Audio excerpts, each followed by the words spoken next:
தூத்துக்குடி மாவட்டத்தில் வீடு புகுந்து திருடிவிட்டு குஜராத் தப்புவதை வழக்கமாக கொண்ட திருடன் 2 பெண்களுடன் கைதாகினார்.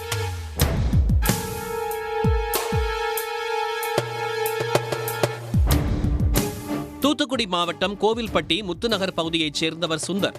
இவர் கடந்த ஆண்டு அக்டோபர் மாதம் 18ஆம் தேதி தனது குடும்பத்துடன் வெளியே சென்றுவிட்டு வீட்டுக்கு திரும்பி வந்து பார்த்தபோது வீட்டின் பூட்டு உடைக்கப்பட்டு பீரோவில் இருந்த சுமார் 16 பவுண்ட் நகை திருடு போயிருந்தது கண்டு அதிர்ச்சி அடைந்தார். அது குறித்து சுந்தர் மனைவி அருள் சாந்தி கோவில்பட்டி கிழக்கு காவல் நிலையத்தில் புகார் அளித்தார்.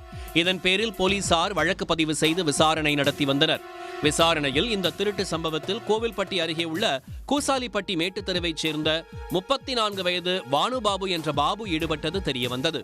கோவில்பட்டி கிழக்கு காவல் நிலைய போலீசார் தனிப்படை அமைத்து வானுபாபு என்ற பாபுவை தீவிரமாக தேடி வந்தனர். போலீசார் தேடி வருவதை அறிந்த வானுபாபு மாவட்டம் விட்டு மாவட்டம், மாநிலம் விட்டு மாநிலம் என மாறி மாறி போலீசாருக்கு டிமிக்கி கொடுத்து ஏமாற்றி வந்தார். இறுதியில் குஜராத்தில் அவர் பதுங்கி இருப்பது போலீசுக்கு தெரிய வந்தது. இதையடுத்து தனிப்படை போலீசார் குஜராத் விரைந்தனர். தூத்துக்குடி போலீஸ் குஜராத் வந்திருப்பதை அறிந்த வானுபாபு அங்கிருந்து தப்பி நெல்லை மாவட்டம் களக்காட்டில் பதுங்கினார்.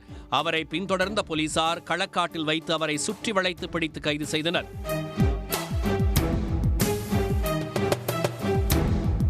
வானுபாபு திருட்டுக்கு உடந்தையாக இருந்ததாக களக்காடு கக்கன் நகர் மேலத்தெருவைச் சேர்ந்த 49 வயது இந்திரா, அதே பகுதியில் வசித்து வரும் சேரன்மாதேவியைச் சேர்ந்த சுரேந்தர் மனைவி சகிதா ஆகியோரையும் போலீசார் கைது செய்தனர்.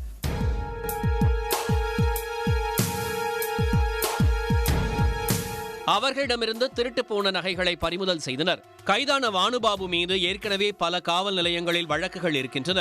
இது தொடர்பாகவும் அவரிடம் விசாரணை நடத்தி திருடிய நகைகளை மீட்க போலீசார் தீவிரம் காட்டி வருகின்றனர். உடனுக்குடன் செய்திகளை தெரிந்து கொள்ள சன் நியூஸ் பெல் ஐகானை கிளிக் பண்ணுங்க.